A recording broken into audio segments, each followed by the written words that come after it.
मेरी तरफ से सभी को राम राम, सत श्री अकाल, अस्सलाम वालेकुम। मैं जनरल फौजी जंतर मंतर से, और हमारे साथ हैं जहाँ पर धरने पे बैठे हुए मनोरंजन जी हैं, और बिहार से भी आए हैं कुछ आदमी ये बैठे हुए हैं, और पंजाब से भी आए हैं, और दिल्ली से लोकल भी आए हैं। इनसे बातचीत करते हैं। मनोरंजन सर, राम राम। राम राम साहब। साहब, आप ये बताइए कि गवर्नमेंट जो है वो डिसेबिलिटी के ऊपर इतना जोर क्यों दे रही है? इसका क्या कारण है? ये डिसेबिलिटी का जो है अभी से नहीं है, 2013 से ये मामला शुरू हुआ। पहले डिसेबिलिटी का पैसा कम था, लेकिन OROP के बाद जो है डिसेबिलिटी का जो पैसा ज़्यादा होने लगा। और 2006 से पहले लोगों का इतना सैलरी नहीं था और डिसेबिलिटी भी कम था, किसी को कोई परवाह नहीं था। 2006 के बाद धीरे धीरे छठा पे कमीशन के बाद सबका जो है पेमेंट ज़्यादा हो गया, खासकर अफसर्स। तो इनका क्या फायदा था कि डिसेबिलिटी के साथ जो है सर्विस एलिमेंट डिसेबिलिटी दोनों मिला के अगर कोई भी लेगा तो उनका जो है इनकम टैक्स एग्जम्पशन 100% है।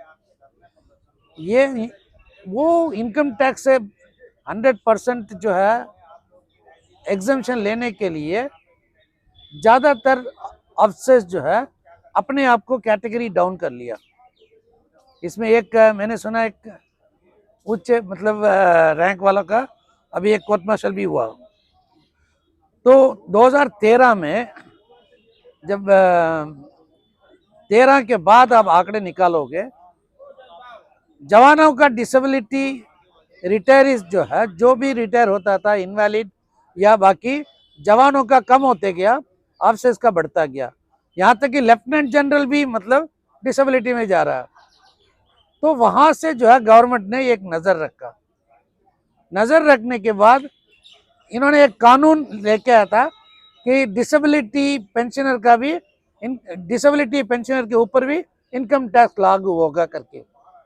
तो इमीडिएटली हमारे चमचे जितने भी जो JCOs हैं, हमारे लिए मतलब अभी मुसीबत हो जाएगा, पेंशन जो है हमें 10 रुपये भी नहीं मिलेगा, सारे पैसा इनकम टैक्स में चला जाएगा, ऐसे चिल्लाते चिल्लाते जो है गवर्नमेंट के ऊपर दबाव डाला। अब वो अभी पेंडिंग में पड़ा है कोर्ट में, सुप्रीम कोर्ट में, क्योंकि अभी इनकम टैक्स के ऊपर डिसेबिलिटी के ऊपर अगर इनकम टैक्स अगर लागू होगा, सर्विस एलिमेंट जो है इनकम टैक्स के अंदर और डिसेबिलिटी इनकम टैक्स से बाहर करेंगे, तो कोई जवान का कोई प्रॉब्लम ही नहीं है, क्योंकि ऐसा कोई जवान नहीं है जो मतलब सर्विस एलिमेंट 5 लाख हर साल लेता है। जवानों का 3 साढ़े 3 से ज़्यादा है ही नहीं।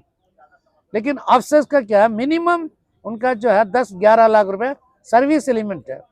तो इसीलिए जो है उस टाइम जवानों को बीच में लेके आया। अब 40% जो डिसेबिलिटी लेके अफसर्स जो बाहर निकले, अब गवर्नमेंट जाग गया।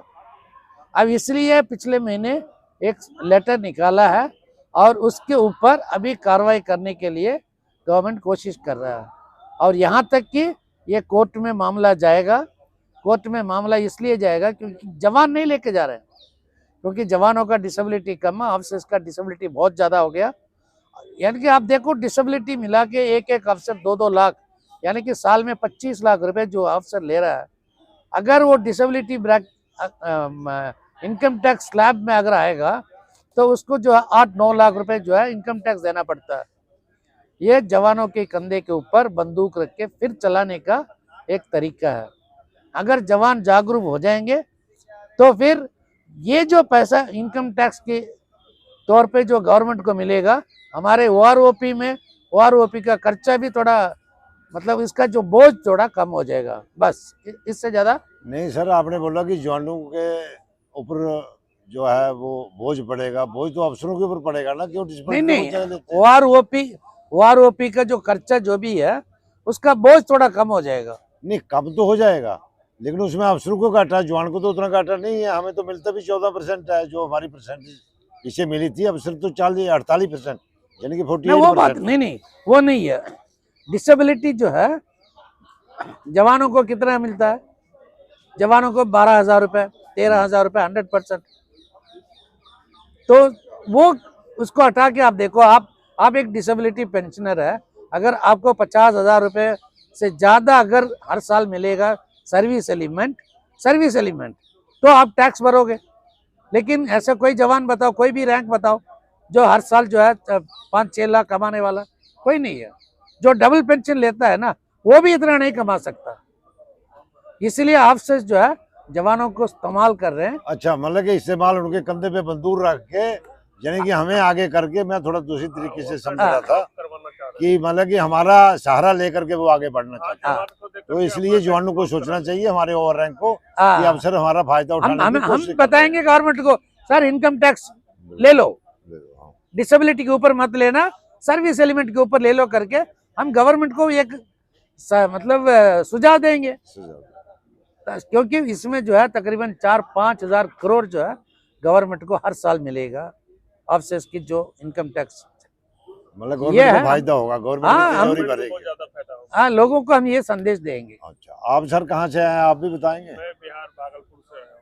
और भागलपुर से आया हूँ, वहाँ पर जो है वो 25 तारीख की जो रेल रोको की तैयारी है वो कैसे चल रही है? चल रही है, वहाँ बढ़िया से चल रही है।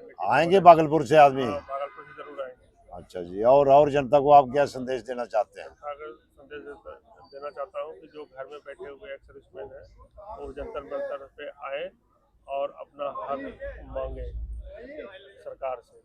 25 नवंबर को जो रोको है वो आकर के उसमें शामिल हो, मतलब उसको ज्यादा से ज्यादा सफल बनाएं और अपना हक मांगे आकर के। हक मांगे ज्यादा से ज्यादा आकर के रेलवे स्टेशन पे। हाँ, अगर जनता ये नहीं करेगी तो थोड़ा मुश्किल हो जाएगा, गवर्नमेंट जो है वो नहीं मानेगी।